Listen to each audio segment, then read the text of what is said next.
السلام علیکم۔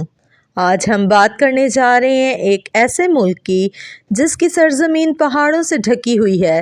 اگر یہ کہا جائے کہ یہ ملک شاندار پہاڑی مناظر سے بھرا ہوا ہے تو ہرگز غلط نہ ہوگا۔ جی ہاں، ہم افریقہ کے ایک گاؤں ہیٹی کی بات کر رہے ہیں۔ ہیٹی کا مطلب ہے پہاڑی سرزمین۔ اگر آپ پہاڑوں میں پیدل سفر کرنا پسند کرتے ہیں تو ہیٹی آپ کے لیے بہترین سیاحتی مقام ہے۔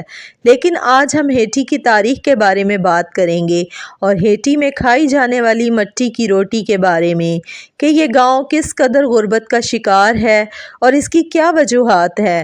وہاں کے لوگ مٹی کی بنی ہوئی روٹی کھانے پر مجبور کیوں ہیں؟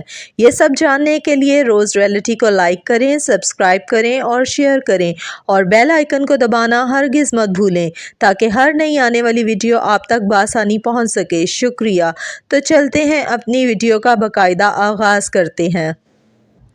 ہیٹی دنیا کی قدیم ترین سیاہ جمہوریہ اور مغربی نصف کرہ قدیم ترین جمہوریہ میں سے ایک ہے۔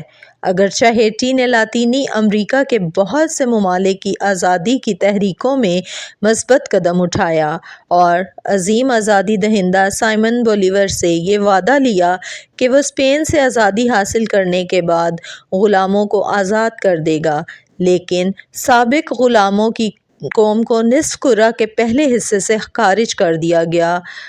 آزاد اقوام کا علاقائی اجلاس 1826 میں پاناما میں منعقد ہوا۔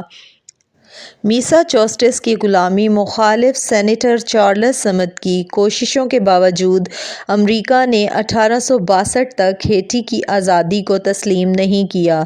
جنوبی غلام ریاستوں نے کانگریس کو کنٹرول کیا اور غلاموں کی حوصلہ افزائی سے خوفزدہ بغاوتیں روک لیں۔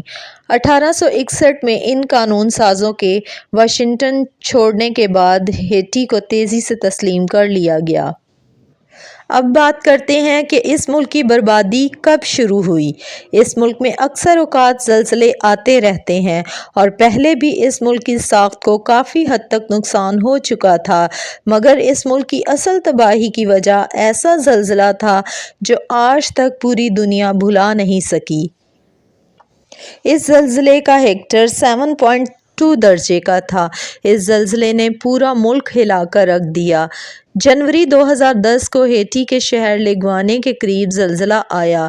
زلزلے نے چھوٹے کیریبین قوم کو تباہ کر دیا، جس سے 1 لاکھ سے زیادہ اموات ہوئیں اور 1 ملین افراد بے گھر ہو گئے۔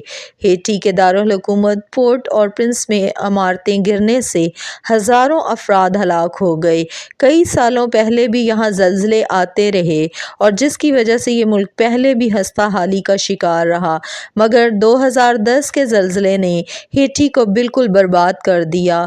یہاں لاشوں کے لگے ڈھیر، ہسپتالوں میں پڑے زخمی افراد اور بے گھر اور یتیم بچوں نے آنکھیں نم کر دیں۔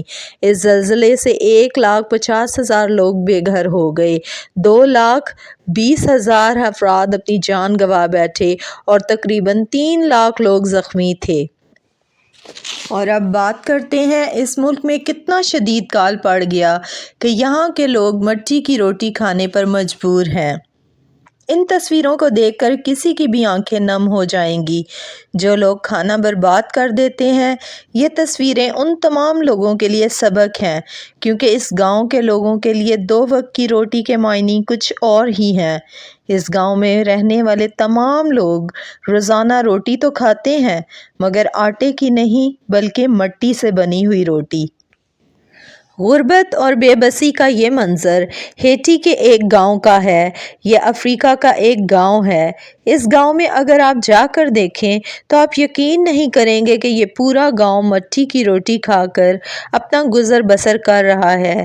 جیسا کہ آپ اس ویڈیو میں دیکھ رہے ہیں کہ یہاں کے لوگ مٹی میں نمک اور پانی ملا کر اس مٹی کو آٹے کی طرح گوندھ رہے ہیں، یعنی اس مٹی کی ڈو تیار کر رہے ہیں۔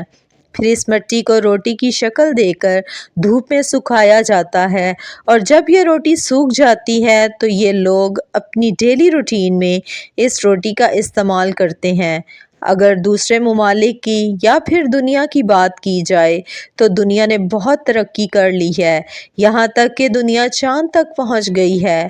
اس سائنس اور ٹیکنالوجی کی دنیا میں لوگ طرح طرح کے کھانے کھاتے ہیں، یہاں تک کہ بڑے بڑے ریسٹورنٹس میں جا کر ہزاروں روپے خرچ کرتے ہیں اور بہت سا کھانا ویسٹ بھی کرتے ہیں۔ پھر بھی ان کو ڈیلی ڈیفرنٹ کھانے کی طلب ہوتی ہے، وہ ایک ہی طرح کا کھانا روزانہ نہیں کھا سکتے۔ ہیٹی آج بھی ان تمام مصیبتوں اور پریشانیوں اور افلاس سے نکلنے کی پوری طرح کوشش کر رہا ہے۔ یہاں جنگل بہت کم ہیں اور کھیتی باڑی کرنا بے حد مشکل۔ یہاں شدید گرمی کا موسم ہوتا ہے جس کی وجہ سے کھیتی باڑی کرنا تقریباً ناممکن ہے۔ یہ ملک دنیا کے سب سے غریب ملکوں میں شمار کیا جاتا ہے۔